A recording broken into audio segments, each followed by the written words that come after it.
বুঝতেই পারছেন আমরা এখন চলে এসেছি তারাপীঠ ঘোরার উদ্দেশ্যে। আমাদের পুরনো দিনের নতুন একটি ব্লগে আপনাদের অনেক অনেক স্বাগত। মায়ের কাছে যাওয়ার পথটা বিভিন্ন দোকানে দোকানে ভরপুর। মিষ্টি, আলতা, সিঁদুর ছাড়াও মা তারার মূর্তি, কাঁসার বাসনপত্র, পাথরের বাসনপত্রে ভরপুর। এছাড়াও আরো অনেক কিছু ছিল যা দেখার মতো সুন্দর।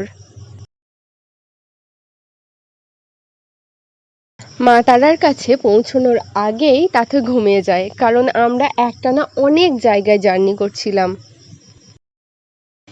দেখতেই পাচ্ছেন এখানে কত সুন্দর সুন্দর পুতুল রয়েছে। তাথের জন্য কি আমার নিজের জন্যই নিতে ইচ্ছে করছিল, কিন্তু কি করব, সময় নষ্ট করার মতো একটু সময় নেই।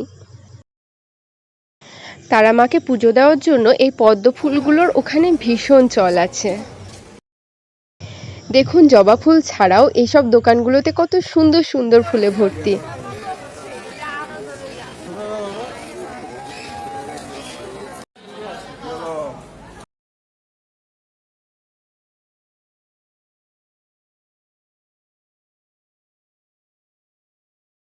চারপাশের মানুষজন মা তারার দর্শন প্রাপ্তির জন্য অস্থির। এর মধ্যেই আমরা পেলাম মা তারার দর্শন।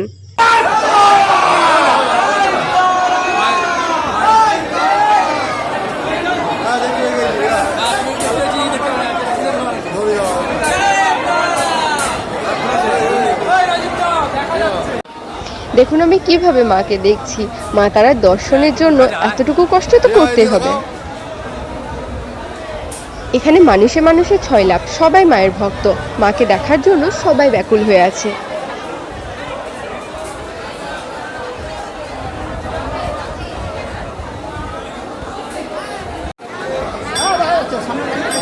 এত চঞ্চল পরিবেশে আমার মেয়ে কিন্তু ঘুমিয়েই রয়েছে, একদমই ওঠেনি।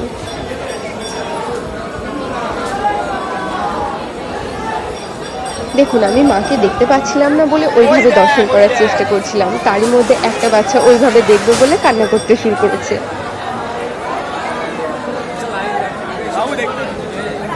দেখুন, এখানে সবাই বসে আছে মায়ের প্রসাদের থালা নিয়ে ভোগ বিতরণের জন্য।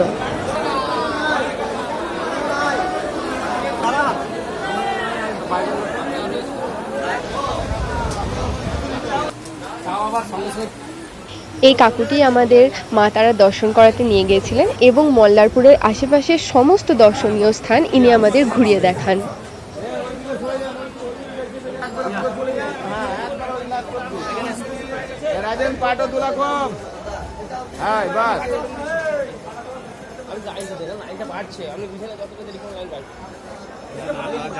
দেখতেই পাচ্ছেন কিভাবে কন্টিনিউ মানুষ যাচ্ছে মাকে পুজো দেওয়ার জন্য।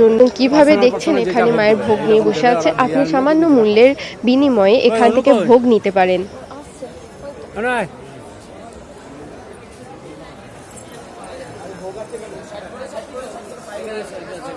দেখুন, এখানকার জলটা কিন্তু কোনো সময় শুকিয়ে যায় না, সবসময় এখানে জল থাকে। বছরে 365 দিন অল্প হলেও এখানে জল থাকে। প্রচলিত কথা থেকে বলছি, একজন রাজা তার সন্তানকে বাঁচানোর জন্য এখানে শোল মাছ কেটে পুকুরে মায়ের কাছে ভোগ দেওয়ার উদ্দেশ্যে নিবেদন করেন। তখন ওই কাটা শোল মাছ আবার জ্যান্ত হয়ে যায়। তখন রাজা বুঝতে পারেন যে তার সন্তানকে যদি এই পুকুরের জলে স্নান করানো যায় বা পুকুরের জল খাওয়ানো যায়, তাহলে তার সন্তান আবার বেঁচে যাবে।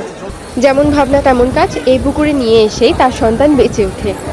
ফিরতি পথে তাথই জেগে ওঠে। একবার না একবার সে তো মন্দির দর্শন করবেই। তার উদ্দেশ্যে প্রণাম জানিয়ে তাথই আবার রওনা হয়, আর তাকে সঙ্গে নিয়ে আমরা।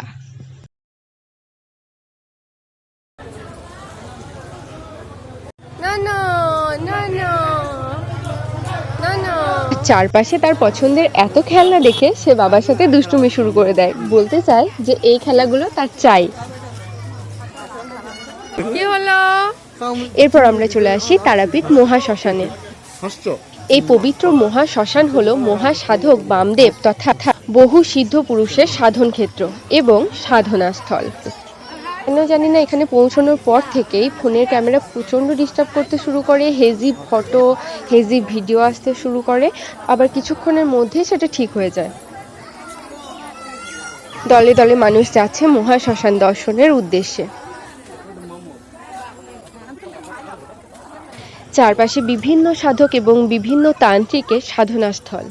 এখানে আপনারা মা কালীর বিভিন্ন রূপের দর্শন পাবেন, তাছাড়াও রয়েছে রামকৃষ্ণ এবং মা শারদার মূর্তি। মৃত মানুষের খুলি নিয়ে চলছে যজ্ঞের প্রস্তুতি, একদম গা ছমছমে একটা ব্যাপার।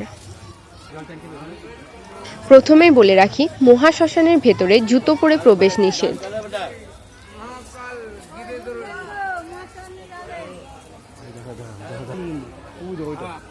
এটি হলো সাধক বামাখ্যাপার সমাধিস্থল।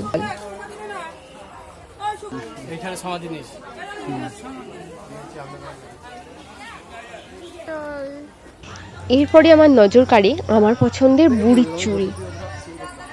এত সুন্দর একটা জিনিস দেখে লোভ সামলানো ভীষণ মুশকিল।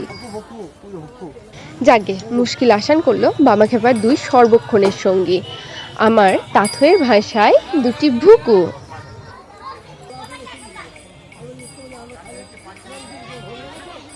জানি না এরই মধ্যে কেন আমার মেয়ে খুব রেগে যায় এবং তার বাবাকে রাগ দেখাতে শুরু করে।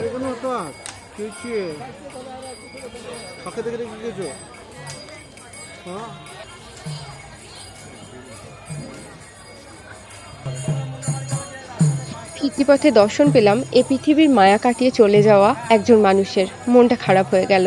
সবাইকে, আমাদেরকেও এভাবেই একদিন চলে যেতে হবে। মন খারাপ দূর করলো মায়ের উদ্দেশ্যে গাঁথা এই ফুলগুলি।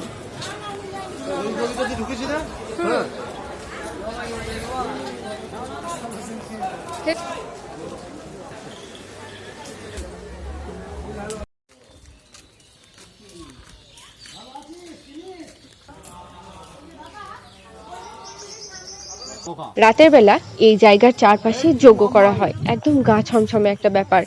হয়তো আপনি আসতেও পারবেন না রাতে।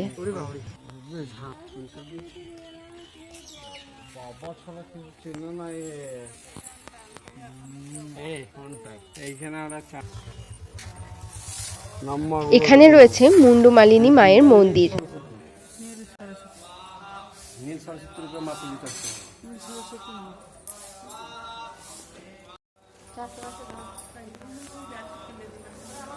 শেষে আমরা একটা নতুন জিনিস জানতে পারি, ভোগ কি। ভিডিওটি এখানেই শেষ করলাম। ভালো লাগলে লাইক করবেন, কমেন্ট করবেন, সাবস্ক্রাইব করবেন।